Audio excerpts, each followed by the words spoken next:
रात का समय था। भीमा अकेला जंगल के रास्ते से होता हुआ सुंदर नगर जा रहा था कि उसकी नज़र नीम के एक प्राचीन पेड़ पर पड़ी जिसकी लंबी लंबी शाखाएं जमीन से टकरा रही थी। उसे देखकर भीमा अपने आप से बोला, अरे चलते चलते मेरे तो पैर ही जवाब दे गए। क्यों ना इस घने नीम के पेड़ के नीचे थोड़ा आराम कर लिया जाए। भीमा उस पेड़ के नीचे बैठने ही वाला था कि तभी उसके कान में एक आवाज टकराई। उसने देखा कि उसी नीम के पेड़ पर एक भयानक सा उल्लू बैठा हुआ है जो उसे ही घूरे जा रहा था। उस उल्लू ने उससे कहा, मेरा नाम उल्लू है। इस पेड़ के नीचे बैठने से पहले तुझे मेरे एक सवाल का जवाब देना होगा। भीमा ने जब यह देखा कि एक उल्लू एक इंसान की भाषा में बात कर रहा है तो वह घबरा गया। अरे ये क्या देख रहा हूं मैं? अरे भाई, तुम तो एक उल्लू हो, तुम इंसानी भाषा में बात कैसे कर रहे हो? इस बात से तुझे क्या लेना दरियल? मेरा एक सवाल है, अगर तुम इसका जवाब दे देते हो तो उसके बदले मैं तुझे सोने चांदी के खजाने का पता बता दूंगा। और अगर तुम मेरे सवाल का जवाब नहीं दे पाए तो मैं तुम्हें यहीं पर पत्थर की मूर्त बना दूंगा। भीमा उस उल्लू की बात सुनकर डर गया। उसने वहां से भागने की कोशिश की लेकिन वो खुद को वहां से हिला भी नहीं पा रहा था। अरे ओ दड़ियल इंसान, अब तुम यहाँ से तभी जा पाओगे जब तुम मेरे सवाल का सही सही जवाब दे पाओगे। भीमा अपने डर को काबू करते हुए बोला, ठीक है भाई, पूछो। तो फिर सुनो, सवाल ये है, एक तरफ तुम्हें एक हीरे से भरा हुआ जंगल दिया जाए और वहीं दूसरी तरफ तुम्हें एक दूसरा जंगल दिया जाए जो अंधेरे से भरा है, तो तुम बताओ, इन दोनों जंगलों में से तुम कौन सा जंगल लेना पसंद करोगे? अरे भाई, मैं तो तुम्हें बहुत होशियार उल्लू समझ रहा था।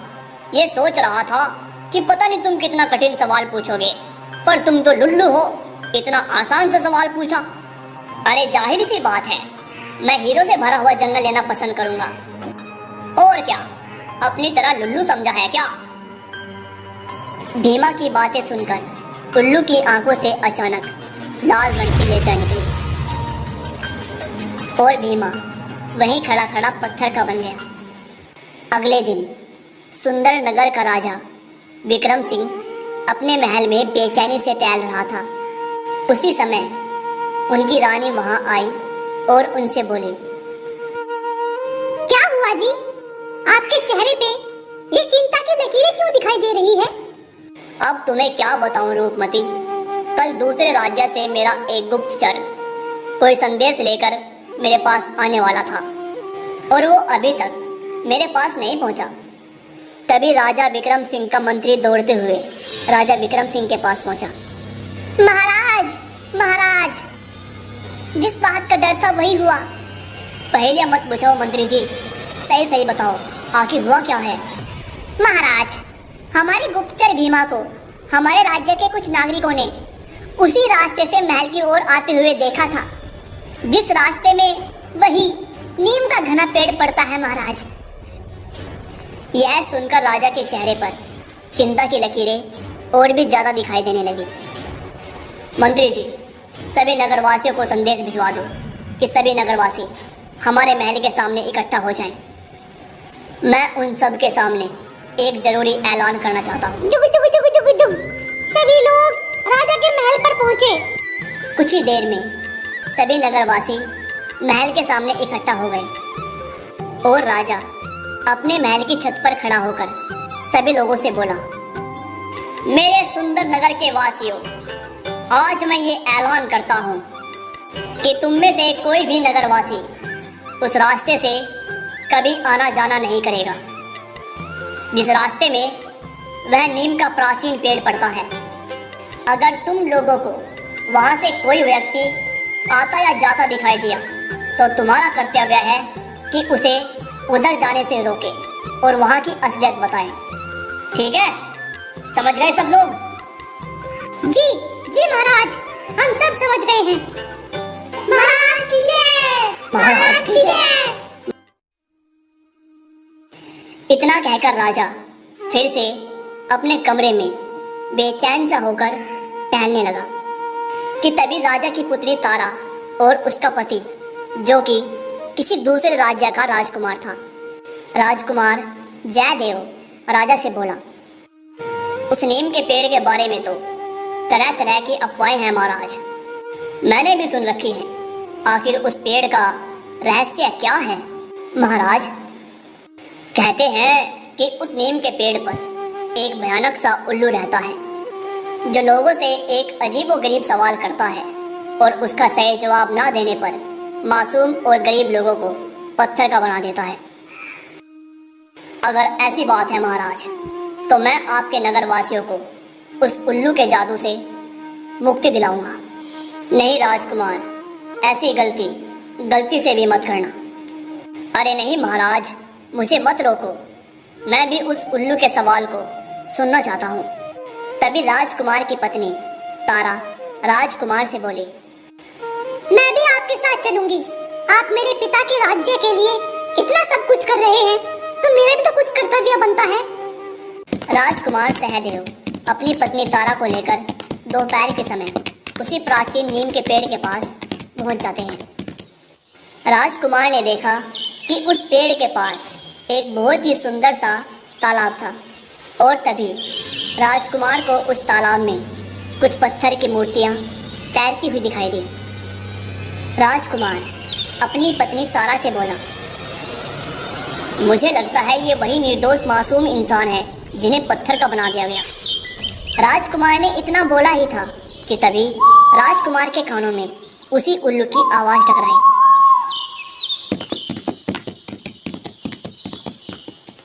क्या बात है, अब तक तो विक्रम सिंह की प्रजा और कुछ मूर्ख लोग ही यहाँ आते थे, लेकिन आज तो महाराज के दामाद और उनकी पुत्री साक्षात यहाँ पधारे हैं। क्या बात है, क्या बात है। मैंने सुना है तुम यहाँ से निकलने वाले यात्रियों से एक अजीबोगरीब सवाल पूछते हो और उसका जवाब सही न देने पर उसे पत्थर का बना देते हो। जी राजकुमार, क्योंकि वो मेरे सवाल का जवाब नहीं दे पाते। अच्छा ठीक है, पूछो, तुम मुझसे भी सवाल पूछो, देखता हूँ मैं कैसा सवाल है तुम्हारा। बड़े निडर हो राजकुमार, मुझे लगता है तुम्हें खुद पर कुछ ज्यादा ही भरोसा है। उस जादुई उल्लू ने राजकुमार और तारा से वही सवाल किया जो वो वहां से निकलने वाले यात्रियों से करता था। सवाल ये है राजकुमार कि एक तरफ तुम्हें एक हीरे से भरा हुआ जंगल दिया जाए और वहीं दूसरी तरफ तुम्हें एक ऐसा जंगल दिया जाए जो अंधेरे से भरा है। तुम बताओ कौन सा जंगल लेना पसंद करोगे? तारा आहिस्ता से अपने पति राजकुमार सहदेव से कहती है, ए जी, ये तो घना ही बेवकूफ उल्लू है। इतना आसान सवाल है, इसका जवाब तो आप बहुत आसानी से दे देंगे। जाहिर सी बात है, कोई भी इंसान अंधेरे से भरा हुआ जंगल क्यों चुनेगा? वो तो हीरों से भरा हुआ जंगल ही चुनेगा ना। नहीं तारा, इस सवाल के पीछे कोई तो रहस्य है।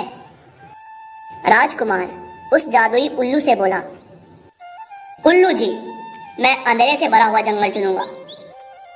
राजकुमार का जवाब सुनकर उल्लू चौंक पड़ा। हाँ, तुम पहले इंसान हो जिसने मेरे सवाल का सही जवाब दिया, लेकिन तुम शायद नहीं जानते, इस उत्तर के बदले में तुम्हें उस अंधेरे से भरे हुए जंगल में जाना होगा। मैं तुम्हारी बात का मतलब नहीं समझा। मैं भी जानना चाहता हूँ कि उस अंधेरे से भरे हुए जंगल में आखिर है क्या। अचानक उस नीम के पेड़ पर एक रास्ता बन गया। राजकुमार सहदेव समझ गए कि अंधेरे से भरे हुए जंगल में जाने का रास्ता यही है। राजकुमार सहदेव ने अपनी पत्नी का हाथ पकड़ा और सीधे उस रास्ते के अंदर चले गए। और कुछ ही देर बाद राजकुमार सहदेव और उसकी पत्नी ने खुद को एक बहुत ही घने अंधेरे से भरे हुए जंगल में पाया। उस जंगल के पेड़ एक राक्षस की भांति मालूम पड़ रहे थे। वो इतने विशाल और बड़े थे। ये कैसा जंगल है सहदेव? यहाँ पर तो अंधेरे के अलावा और कुछ भी नहीं है। क्या यहाँ पर सूरज नहीं निकलता? उसके बाद सहदेव और उसकी पत्नी के कानों में एक आवाज टकराई, जैसे कोई इंसान चिल्ला रहा हो। तारा, इस जंगल में हमारे अलावा भी यहाँ कोई और इंसान भी मालूम पड़ता है। हमें तुरंत वहाँ जाकर देखना चाहिए। लगता है उन्हें हमारी मदद की जरूरत है। राजकुमार सहदेव अपनी पत्नी के साथ उसी ओर चल दिया जिस ओर से वह आवाजें आ रही थी। कुछ देर बाद वो दोनों एक गुफा के बाहर खड़े थे और गुफा के अंदर जाने वाले गेट पर मोटी मोटी सलाखें लगी हुई थी और उन सलाखों के पीछे बहुत सारे लोग कैद थे। और जैसे ही भीमा की नजर राजकुमार सहदेव पर पड़ी तो वो उन्हें देखकर चिल्लाने लगा, राजकुमार जयदेव, राजकुमार जयदेव, हमारी मदद कीजिए। मैं भीमा हूँ, मुझे यहाँ से निकालिए। अरे हाँ, तुम तो भीमा हो जिनका आज महाराज बेसब्री से इंतजार कर रहे थे, पर तुम यहाँ फंसे कैसे? उस जादुई उल्लू ने मुझसे एक सवाल पूछा और जैसे ही मैंने उसका जवाब दिया तो खुद को अचानक से इस गुफा में पाया। और यहाँ इस गुफा में मेरी ही तरह बहुत सारे इंसान बंद थे। राजकुमार जयदेव ने जैसे ही अपनी तलवार से उन सलाखों को तोड़ने की कोशिश की, अचानक उन सलाखों में से बिजलियां निकलने लगी, जिनके करंट से राजकुमार सहदेव पीछे की तरफ गिर पड़े। ए जी, आप ठीक तो हैं? अचानक से वह गुफा गायब हो गई और साथ ही साथ वो सारी आवाजें भी। और राजकुमार जयदेव और उनकी पत्नी ने खुद को एक सुंदर से तालाब के किनारे पाया और उसी तालाब के किनारे एक बूढ़ी औरत गुमसुम चुपचाप बैठी हुई थी। उन दोनों को देखकर वह बूढ़ी औरत उदासी भरे लफ्जों में बोली, लगता है तुमने उन सलाखों को तोड़ने की कोशिश की होगी। तुम्हें कैसे पता? उन सलाखों को तोड़ने की जो भी कोशिश करता है वो यहीं पहुंच जाता है। दादी माँ, आखिर इन सब का रहस्य क्या है? कहते हैं बेटा कि एक समय में ये अंधेरे से भरा हुआ जंगल एक बहुत ही सुंदर जंगल हुआ करता था और इस जंगल में एक बहुत ही सुंदर रानी राज करती थी। लेकिन एक दिन एक तांत्रिक इस जंगल में एक बुरे इरादे से आया और उसके जंगल में आते ही सब कुछ खत्म हो गया। तुम्हें अगर बाहर निकलना है और उन सभी लोगों को आजाद कराना है तो तुम्हें उस तांत्रिक को खत्म करना होगा। तो मुझे बताओ दादी माँ, वो तांत्रिक कहाँ मिलेगा? यहाँ से कुछ ही दूर एक बहुत पुराना खंडर है। कहते हैं उसने अपनी पाप से भरी हुई दुनिया वहीं बसा रखी है। दादी माँ, आप चिंता मत करिए, मैं उसे खत्म कर दूंगा। बेटा ध्यान रखना, वो तुमसे एक सवाल करेगा पर तुम उसका जवाब मत देना। लेकिन तुम उससे एक ऐसा सवाल करना जिससे वो उस सवाल को हल करने में कुछ देर के लिए उलझ जाए और तुम्हें उसी मौके का फायदा उठाकर उस पर वार करना है। राजकुमार बिना देरी किए अपनी पत्नी के साथ उसी खंडर की ओर चल दिया। उन्हें एक पहाड़ी पर एक सुनसान और टूटा हुआ खंडर दिखाई दिया। क्या हमें उस पहाड़ पे चढ़कर उस खंडर में जाना चाहिए? अगर हमें रहस्यों के परतों की गहराई में उतरना है और उन्हें सुलझाना है तो हमें उस खंडर के अंदर जाना ही होगा। क्या उस बूढ़ी औरत की बात पर भरोसा किया जा सकता है? तारा, हमारे पास और कोई रास्ता नहीं है। इतना कहकर वो दोनों खंडर की ओर चल दिए और कुछ ही देर में वो दोनों उस टूटे हुए खंडर के मुख्य गेट पर खड़े थे। राजकुमार जयदेव और उसकी पत्नी तारा ने जैसे ही दरवाजे के अंदर प्रवेश किया, अचानक दोनों ने अपने आप को एक काल कोठरी के अंदर खड़ा हुआ पाया। उस गुफा के अंदर एक बाबा काले कपड़े पहने हुए बैठा हुआ था। लगता है तुम वही तांत्रिक हो। वह तांत्रिक हंसता हुआ बोला, काफी समझदार हो राजकुमार। क्या तुम मुझे जानते हो? मेरे बेटे, तांत्रिक सब जानता है। मैं तुम्हें इसी समय युद्ध के लिए ललकारता हूँ। ठीक है राजकुमार, ठीक है, लेकिन पहले तुम मेरे एक सवाल का जवाब तो दो। अगर तुमने मेरे सवाल का सही जवाब दे दिया तो मैं गुफा में बंद सभी लोगों को छोड़ दूंगा और इस अंधेरे जंगल में सूरज भी निकल आएगा। ठीक है, पूछो अपना सवाल। तो फिर बताओ, इस आकाश में कितने तारे हैं? तांत्रिक का सवाल सुन राजकुमार जयदेव पूरी तरह से चौंक गया और तांत्रिक की ओर बहुत गौर से देखने लगा। और अचानक तांत्रिक बहुत जोर से हंसता हुआ खड़ा हो गया और इसी के साथ राजकुमार की पत्नी वहां से गायब हो गई। मेरी पत्नी कहाँ है? मेरी पत्नी कहाँ चली गई? वहीं उसी गुफा में जहाँ बाकी के लोग कैद हैं, तुम्हारी पत्नी भी उसी गुफा में कैद हो गई। राजकुमार जयदेव, ये तुम्हारा राज्य नहीं है, ये मेरा राज्य है और यहाँ पर सिर्फ मेरा आदेश चलता है। अगर अपनी पत्नी को बचाना चाहते हो तो मेरे सवाल का सही जवाब दे दो। तांत्रिक ने इतना कहा ही था कि राजकुमार जयदेव ने खुद को खंडर के ऊपर खड़ा हुआ पाया, जहां पर वह तांत्रिक उसे मुस्कुराता हुआ देख रहा था। तुम्हें क्या लगता है कि तांत्रिक को हराना इतना आसान होगा? क्या तुमने देखा नहीं, तुम्हारी पत्नी को मैंने बैठे बैठे गायब कर दिया और तुम्हारी पलक झपकने से पहले ही मैं तुम्हें इस खंडर के ऊपर ले आया। पता है मैं तुम्हें यहाँ क्यों लाया हूँ? ताकि मैं तुम्हें यहाँ से धक्का देकर तुम्हारी जान ले सकूं। तभी राजकुमार जयदेव हंसता हुआ उस तांत्रिक से बोला, तुम दूसरों से बहुत सवाल करते हो, तो क्या तुम मेरे एक सवाल का जवाब दे सकते हो? बोलो बोलो ना, चुप क्यों हो गए? राजकुमार जयदेव की बात सुनकर वह तांत्रिक बुरी तरह चौंक पड़ा। मेरे बस इतना सा कहने पर ही तुम चौंक पड़े?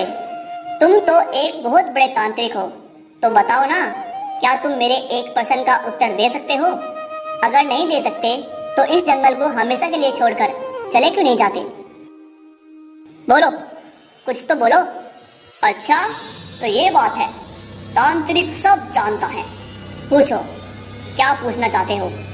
तुमने कुछ ही देर पहले गुफा के अंदर मुझसे एक सवाल पूछा था कि आसमान में कितने तारे हैं, और अब मेरा सवाल सुनो। बताओ, मेरे सर पर कितने बाल हैं?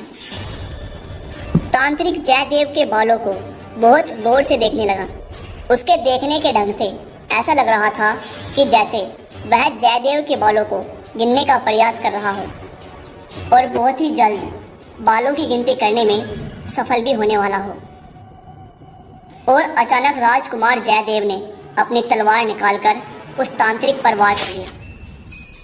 वार करते ही उस तांत्रिक के शरीर ने एक काली चील का रूप ले लिया और वह काली चील मर्द होकर वहीं गिर पड़ी। तभी राजकुमार जयदेव ने देखा कि उस खंडर के ऊपर सूरज निकल आया है और उस अंधेरे से भरे हुए जंगल ने भी एक बहुत सुंदर जंगल का रूप ले लिया।